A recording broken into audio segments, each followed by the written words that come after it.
Wabarakatuh. Saya Siti Khadijah akan sedikit menjelaskan mengenai maksud dan pengembangan pembaruan Islam di Nusantara. Pembaruan di Nusantara khususnya dalam konteks Islam merupakan sebuah fenomena yang menarik untuk dikaji. Gerakan ini tentu sebagai respon terhadap dinamika sosial, politik, keagamaan yang terjadi baik di kita lokal maupun global. Faktor yang mendorong pembaruan. Beberapa faktor utama yang mendorong gerakan pembaruan di Nusantara. 1. Konteks dengan dunia luar, perkenalan dan ekonomi modern dari barat, seperti pencerahan dan nasionalisme, memunculnya kesadaran akan pentingnya pembaruan, kemunduran umat Islam, kondisi umat Islam yang dianggap terbelakang dan tidak mampu menghadapi tantangan zaman modern, munculnya keinginan untuk memperbaiki diri, kolonialisme, penjajahan barat menimbulkan kesadaran akan pentingnya persatuan dan kekuatan untuk melewati penindasan.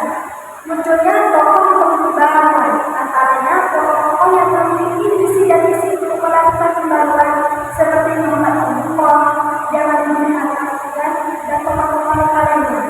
Pembaruan di Nusantara. Pembaruan di Nusantara khususnya dalam konteks Islam tidak terjadi secara tiba-tiba atau dalam satu jalur lurus. Proses ini melibatkan berbagai jalur dan mekanisme yang saling terkait. Berikut adalah beberapa jalur utama yang menjadi saluran pembaruan di Nusantara. 1. Jalur pendidikan. Pesantren, sekolah modern, perguruan tinggi. Jalur organisasi Islam modern, pergerakan pemuda. 3. Jalur media, koran, dakwah, media sosial. Jalur politik, partisipasi dalam politik, advokasi kebijakan. Jalur budaya, seni dan budaya, pustaka. Faktor yang mengaruhi jalur pembaruan: kontak dengan dunia luar, kondisi sosial dan politik, adanya tokoh pembaruan.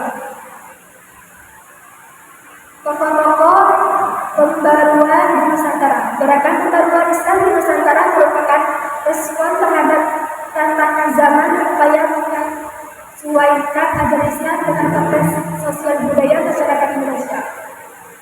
Satu di antaranya ialah Kiai Haji Ahmad Endar, 2. Kiai Haji Hasyim Asy'ari, 3. Ahmad Sukarti, 4. Muhammad Rashid, 5. Buya Hamka. Politik. Kondisi sosial dan politik yang dinamis seringkali memicu munculnya gerakan pembaruan.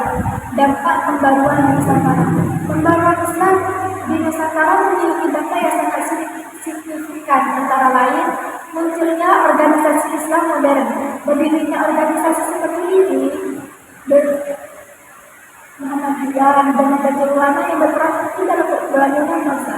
Perkembangan pendidikan Islam didirikan sekolah-sekolah modern yang mengajarkan ilmu pengetahuan undang agama.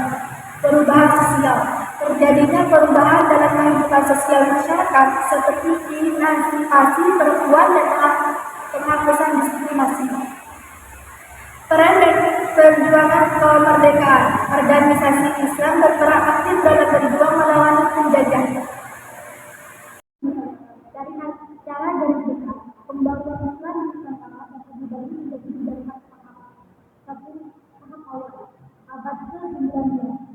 Kontak dengan pemikiran modern. Munculnya kesadaran akan pentingnya pembaruan tokoh-tokoh pembaruan. Tahap pertengahan, awal abad ke-20.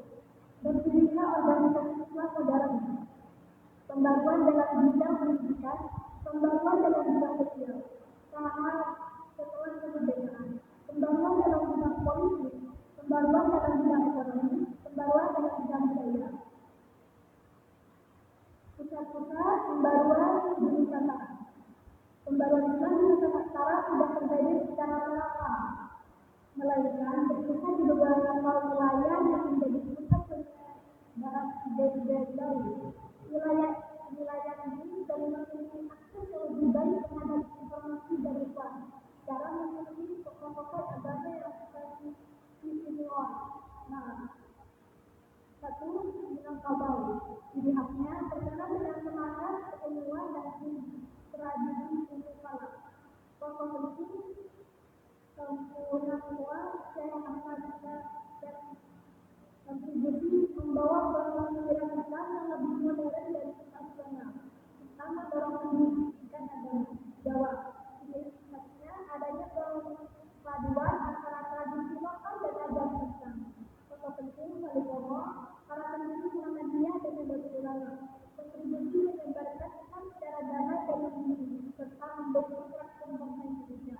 Tidak ada pilihannya adanya tradisi kuat dalam menjaga kerukunan ajaran Islam. Tokoh penting seperti Bintoro Rasulullah kontribusi mempertahankan kemerdekaan dan identitas Islam belajar. Kata jihad, pendengaran yang aktif dan pengaruh Islam dari timur Islam. Tokoh penting para ulama Buddhis yang menyebarkan Islam ke berbagai wilayah.